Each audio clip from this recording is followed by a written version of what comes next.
తెలంగాణ ప్రముఖ పుణ్యక్షేత్రం యాదగిరి శ్రీ లక్ష్మీ నరసింహస్వామి వారి ఆలయంలో కొనసాగుతున్న భక్తుల రద్దీ వరుస సెలవులు ఆదివారం కావడంతో స్వామివారిని దర్శించుకునేందుకు క్యూ లైన్లు భారీగా వేచి ఉన్నారు. భక్తులు స్వామివారిని దర్శించుకుని మొక్కులు చెల్లించుకుంటున్నారు.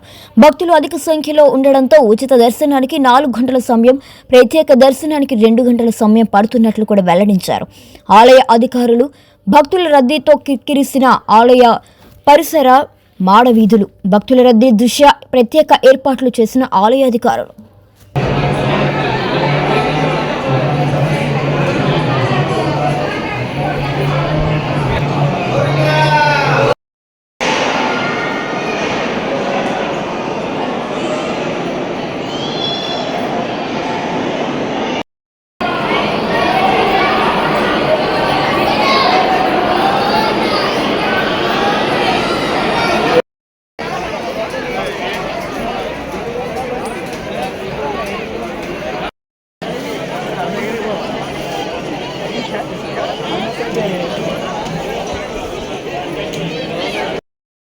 భక్తులను ఉత్తర రాజగోపురం నుండి నేరుగా అంతరాలయం ప్రవేశించబడను.